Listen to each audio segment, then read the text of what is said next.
मैं हूं आनंद नरसिम्हन, इस सफर में आपका साथी और सूत्रधार। अब वक्त है आज की हमारी पहली जीनियस को बुलाने का। जहां लोग थक कर हार कर जंग छोड़ देते हैं, वहां ये अपना हौसला बढ़ा देती हैं। दर्द को दबाकर, मुश्किलों को हराकर ये अपने लक्ष्य पर निशाना लगा लेती हैं। ये है नेशनल पैराशूटिंग चैंपियनशिप में ब्रॉन्ज मेडल विनर, फरीदाबाद से 13 साल की सिमरन शर्मा।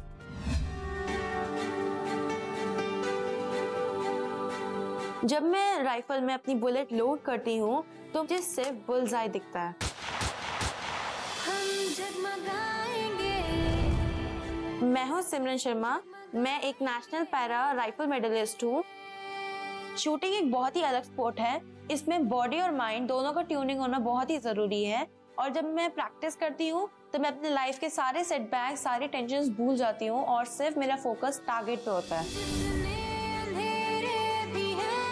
जब वो शूटिंग करती है 3-4 घंटे, वो उसके लिए इतने पैशनेट होते हैं, वो इतनी खुश होती है, वो चेहरे की जो खुशी है ना, मैं आपको डिस्क्राइब नहीं कर सकता। सिमरन बेसिकली शूटिंग के लिए ही बनी है। जब भी हम सिमरन को कोई टास्क देते हैं कि आप 60 शॉट चलाना है या 40 शॉट चलाना है, तो till the time she will not completed, वो कभी ये नहीं करती कि अभी मैं बंद कर दूं, सर रेस्ट हो कर लूं या मैं थक गई हूं। जब वो सिमरन 9 महीने की थी तब हम लोगों का एक अनफॉर्चुनेट एक्सीडेंट हुआ था, जिसमें कि सिमरन की मेजर स्पाइनल कोर्ड सर्जरी हुई थी and after that she was paralysed. शुरू के 1-2 साल तो बड़े टफ थे पूरी फैमिली के लिए। डॉटर तो मेरी वॉरियर है, उसको ना हमेशा ये रहता है कि मुझे कुछ करके दिखाना है। ऑल इंडिया जोनल जो होता है तो उसमें मैंने एक गोल्ड मेडल सीनियर कैटेगरी में और 2 सिल्वर मेडल्स जीते थे। जब मेरा नेशनल्स हुए थे तब मैंने एक ब्रोंज मेडल जीता था। मेरा ड्रीम है कि मैं 2024 में पेरिस पैरा ओलंपिक में इंडिया के लिए गोल्ड मेडल जीतूं।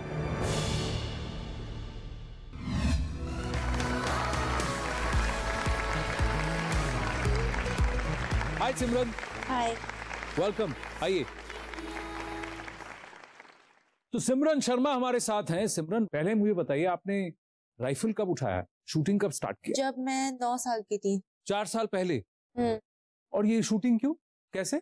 स्कूल में मेरा एक बार समर कैंप था। हाँ। तो जब मैंने शॉट्स लोड किए और उसको फील किया तो वो मेरा सीधा बुल्सआई लगा 10.9।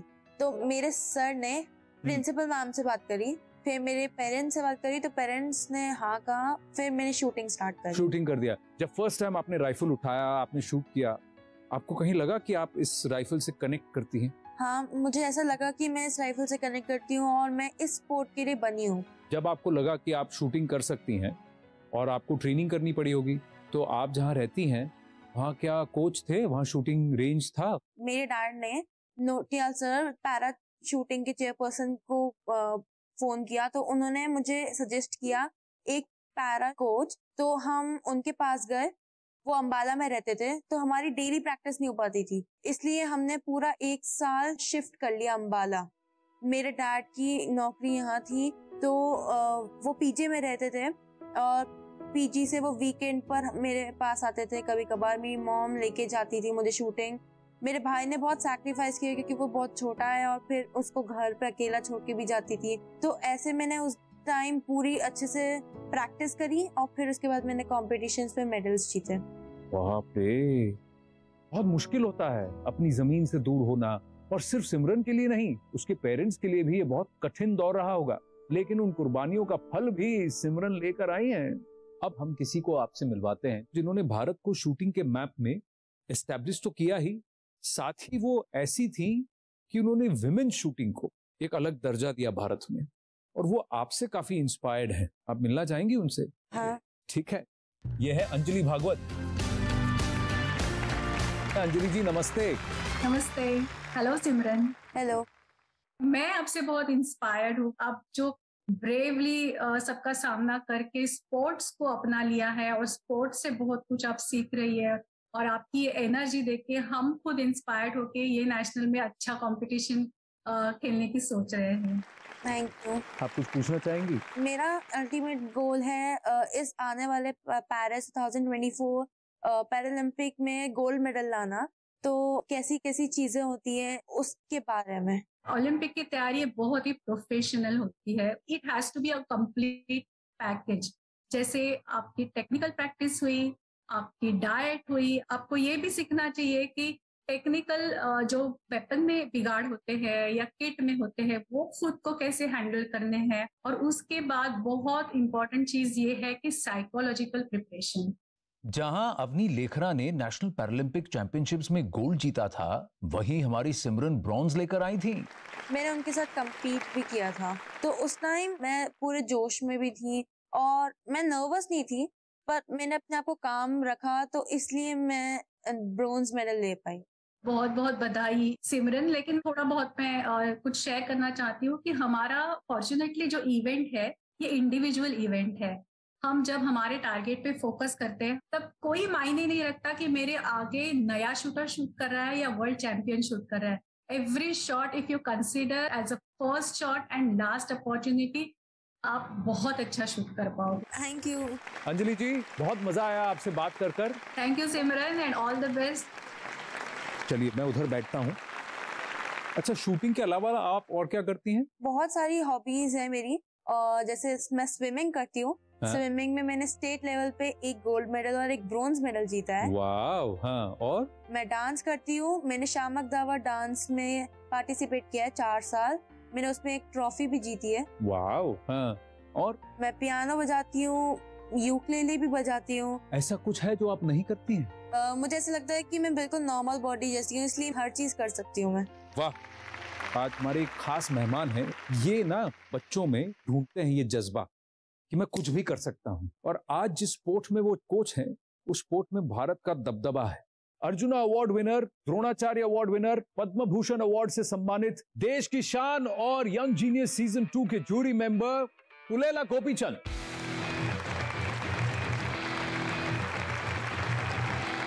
आइए बैठिए। गोपी सर, हाय।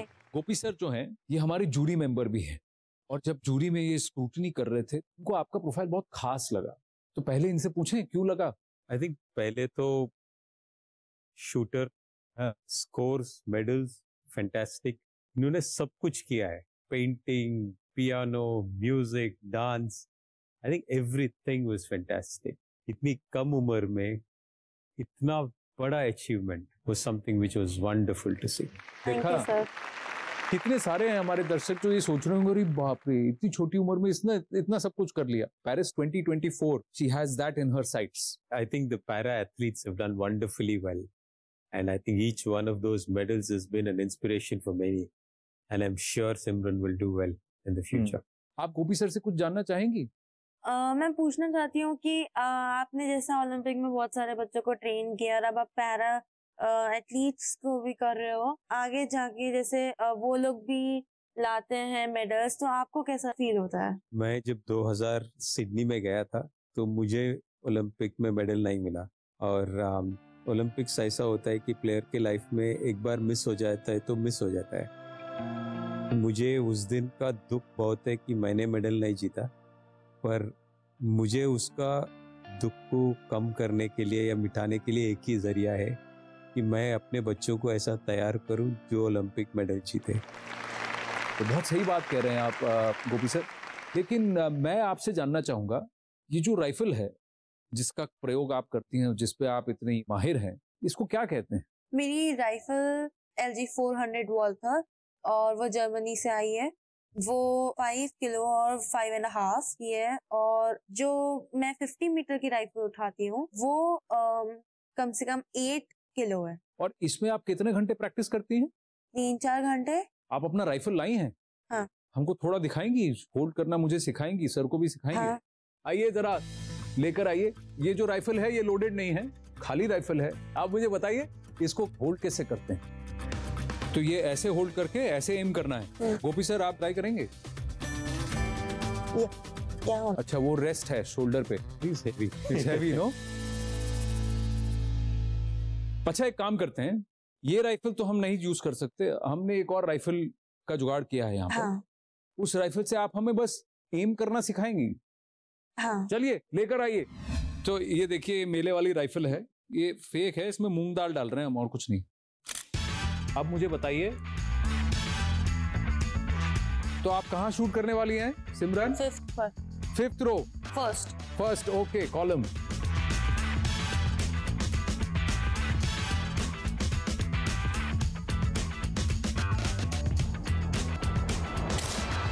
अरे बाप रे, 5th रो टॉप पे आपने शूट कर दिया।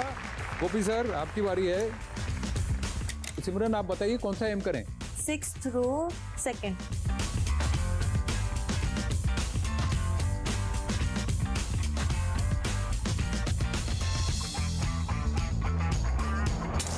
अरे वाह, 6 कॉलम तो पकड़ लिया आपने। गोपी सर, ये एक शूटिंग वूटिंग भी आप कर रहे हैं क्या? नहीं, कोई प्राइज मिल जाएगा क्या? अरे आप देखो मेरा कच्चा नींबू, मैं क्या करूं?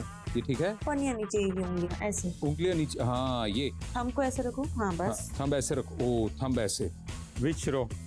7th row second. यार ये स्टडी नहीं हो रहा।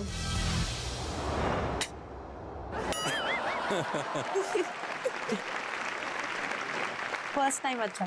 चलिए देखिए, हमारे बस की बात नहीं है, इसीलिए मैं यहाँ पे होस्ट हूँ। इनके बस की बात है, इसीलिए यंग जीनियस हैं, और इनके भी बस के बात है, इसीलिए ये हमारे जूरी मेंबर हैं। आप दोनों का बहुत बहुत धन्यवाद। अब हमारी तरफ से आपके लिए कुछ खास है, ये मैं आपको देना चाहता हूँ। और गोपी सर, मैं चाहूंगा कि ये आप सिमरन को दे।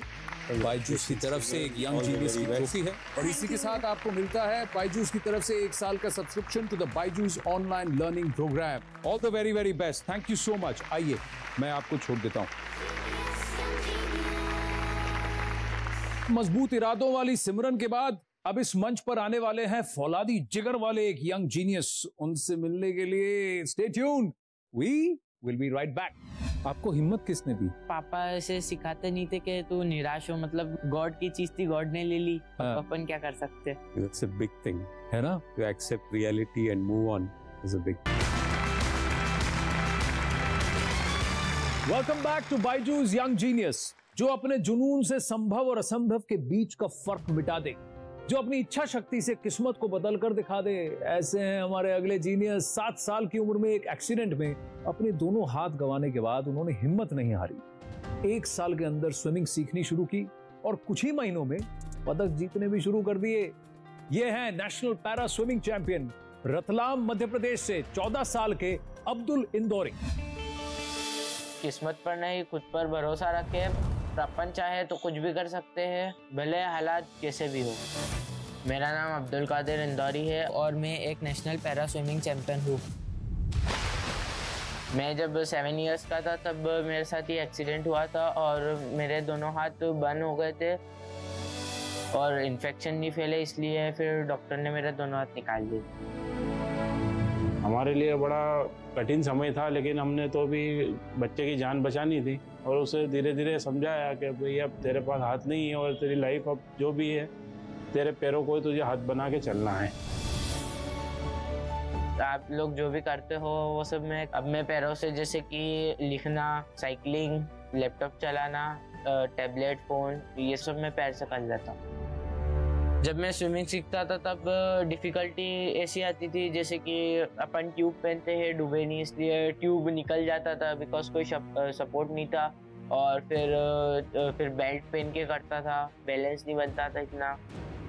इसने 6 दिन में रिजल्ट दे दिया अब्दुल ने कि 5-7 फीट स्विमिंग करने लग गया था। तो मेरे को उस दिन मेरा खुशी का ठिकाना नहीं था। मात्र 3 महीने की स्विमिंग प्रैक्टिस ने पहला नेशनल कर्नाटक में बेलगांव में खेला और वहाँ इसने एक गोल्ड और एक सिल्वर मेडल लिया। मैंने अभी तक 4 नेशनल्स खेले हैं, मेरे पास 11 मेडल्स है, 8 गोल्ड्स एंड 3 सिल्वर्स।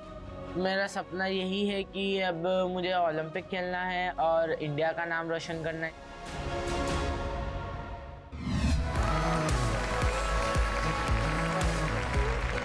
क्या हीरो है यार। आइए बैठिए, कमाल है यार। 3 महीने के अंदर आपने मेडल जीत लिया। यस। कैसे किया भाई? प्रैक्टिस। ये 2015, 16, 17 और 21 में आपने मेडल जीते हैं। यस। क्या मेडल जीता आपने? फर्स्ट टाइम जब मैंने खेला था तब 1 गोल्ड और 1 सिल्वर आया था, और नेक्स्ट टाइम फिर 2 गोल्ड्स 1 सिल्वर आया। थर्ड टाइम 2 गोल्ड्स 1 सिल्वर आया उदयपुर में, देन 3 गोल्ड्स आए बेंगलोर में। लेकिन एक टूर्नामेंट में 3 मेडल, ये लॉजिक मुझे जरा समझाओ। एक्चुअल में मैं 3 स्ट्रोक्स खेलता हूँ, एक free style, back stroke and butterfly. Bangalore में जो 2021 में खेला उसमें मुझे तीनों गोल्ड आ गए। तो बहुत बढ़िया बात है। यस। कौन सा इवेंट तुम्हें सबसे अच्छा लगता है? बटरफ्लाई। बटरफ्लाई। और तुम्हारा एम क्या है? अभी तक स्विमिंग में ओलंपिक में गोल्ड नहीं आया और मेरा है कि मैं ही लाऊंगा। Very good, awesome. ऑसम ना। कई बार ऐसा है कि कुछ एबल बॉडीड भी हैं जो पूल में उतरे हैं, आपने उनको भी पीछे छोड़ दिया? पहले तो सब ऐसे समझते कि इसका हाथ नहीं है और क्या ये जीत जाएंगे हमन, तो फिर जब स्विमिंग पूल में कूदते हैं उसके बाद फिर खबर पड़ती है कि कौन ज्यादा तेज कर रहा है कौन धीरे। एक बात बताइए अब्दुल, जब आपके साथ एक्सीडेंट हुआ तब आप कितने साल के थे? 7 साल के थे बस। तो कैसे हुआ जो हादसा हुआ आपके साथ? वैकेशंस चल रही थी मार्च में, गर्मियों की छुट्टी, तो हम लोग नानी हाउस जा रहे थे। तो शाम को खाना खाने के बाद मैं टेरेस पे चला गया था मेरे जो ब्रदर्स है उनके साथ। तो खेलने खेलने में वायर आता है हाई टेंशन लाइट का, तो उसने मुझे खींच लिया था और फिर मैं उससे 2 चन्नी पीछे फेंका गया था। पूरी बाप रे। मिल नहीं रहा था मैं, और एकदम गर्म हो गई थी बॉडी, एकदम धुआं निकल रहा था। देन वो पानी डाला और फिर भोपाल में कोई से हॉस्पिटल में ले गए थे, वहाँ मीन्स पट्टी वट्टी करी और बोला कि मुंबई ले जाओ। फिर मुंबई में मेरा पूरा ट्रीटमेंट हुआ। आपको हिम्मत किसने दी? पापा ऐसे सिखाते नहीं थे कि तू निराश हो, मतलब मीन्स गॉड की चीज थी, गॉड ने ले ली, अपन क्या कर सकते, बस जो काम हाथ से कर रहे हो पैर से करो। वाह क्या बात है। It's a big thing, है ना? To accept reality and move on is a big thing. एक चीज मैं गोपी सर आपसे जानना चाहूंगा, क्योंकि आप पैरा एथलीट्स को ट्रेन भी करते हैं, उनमें क्या बहुत स्पेशल है? जो मेरे स्टूडेंट्स है और जो मैंने बाहर भी देखा है, इनका ना एक बाहर का जो फेज होता है वो एक रहता है, एक अंदर एक स्ट्रीक रहता है, वो कॉन्फिडेंस का रहता है और एक नॉटीनेस का भी रहता है। सबके आंख में एक चमक भी रहती है। क्योंकि मुझे ऐसा लगता है कि स्पेशली जो एथलीट्स बने हैं उनको उनके चैलेंजेस से ऊपर उठने की एक प्रेरणा और आदत सी होगी है। नॉर्मली क्या है कि एज ए कोच आपको क्या लगता है कि आप हाथ मार लो, पैर मार लो, चले, बट इसने जो सीखा है वो अपने आप में सीखा होगा, किसी ने बोला होगा बट डायरेक्शनली, बट इसका जो माइंड है वो अपने आप में एक रास्ता ढूंढ रहा है। So they actually find out a way of coming out of challenges and that makes them inherently very smart and aware and that shows in the demeanour. So they are not bothered about anything. They just come out as beautiful people and huge inspiration. बिल्कुल, क्योंकि वो कहते हैं ना कि जब एक दरवाजा बंद होता है तो कहीं ना कहीं खिड़की जरूर खुली होती है। तो आपसे भले कुछ ले लिया गया हो पर आपको बरकत में कुछ और मिलता जरूर है। अच्छा, लेकिन एक बात बताइए, आप जितना शरीफ दिखते हैं उतने हैं नहीं। हाँ, बहुत शरारत करते हैं आप। हाँ करते हैं शरारत? नहीं करता, बस बोलते हैं लोग। अच्छा, लोग बोलते हैं। मैं बुरा नहीं हूं, बस लोग बोलते हैं। मैं शरारत नहीं करता, बस लोग बोलते हैं। आपके बारे में लोग क्या बोलते हैं जरा सुना दें आपको। चलिए जरा देखते हैं। अब्दुल को चिंगारी लगाने की बहुत आदत है। वो क्या करेगा, सबकी बातें सुनेगा और चिंगारी लगा के हट जाएगा। बाकी का काम दोस्त लोग देख लेंगे उसका। प्रैंक खेलना, उनकी चप्पलें छुपा देना या किसी की डोर बेल बजा के भाग जाना, फिर वो इतना इनोसेंट बन जाता है कि पता ही नहीं चलता कि ये सारी मिस्चीफियस उसकी है। ये इतनी लंबी लंबी फेंकता है, जैसे कि एक बार ये मुंबई गया था तो वहां से आके इसने इसके फ्रेंड्स में ऐसी बताया मैं शाहरुख खान के साथ साइन करके आया हूँ फिल्म। और एक बार ऐसा भी था कि मेरे ऊपर एक फिल्म बन रही है, ऐसा कुछ भी ये बोल के आया था बाहर वाले उसको बहुत ज्यादा मासूम समझते हैं और सीधा साधा बहुत टैलेंटेड समझते, बट हमें पता है कि वो है कैसा, कितना नॉटी है। सही है। हाँ? तो आपकी दीदी झूठ बोल रही हैं? हाँ। तो आपका ड्रीम क्या है? ओलंपिक में गोल्ड लाना है। तो फिर अगली बार जब मिलेंगे अब्दुल, तब आपके गले में मेडल होगा और मैं कहूँगा ए देखो ये हमारा यंग जीनियस है। तो आपके लिए कुछ खास है हमारी तरफ से और मैं गोपी सर से आग्रह करूंगा कि वो आपको दे। तो ये यंग जीनियस की तरफ से एक छोटा सा मेडल है। जब गोल्ड लाएगा तब इसको रिप्लेस कर लेना। सर मैं आपसे रिक्वेस्ट करूंगा कि आप ये अब्दुल को पहनाएं। अब्दुल यहाँ आइए। वाह क्या बात है, बायजूस यंग जीनियस हमारे अब्दुल कादिर। और इसके साथ आपको मिलता है बायजूस की तरफ से 1 साल का subscription to the Byju's online learning program. बहुत बहुत मुबारक हो आपको। बढ़िया अब्दुल, आइए। Thank you very very much. Thank you Gopi sir, thank you very very much.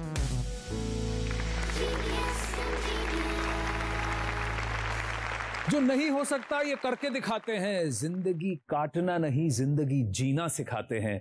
हमें जिंदगी के, जिंदा दिली के और कई रूप सिखाने फिर कुछ यंग जीनियसेस आएंगे अगले एपिसोड में। तब तक के लिए जिंदगी की किताब में कुछ नया लिखिए, हमारे जीनियसेस जैसा कुछ आप भी कीजिए। नमस्ते।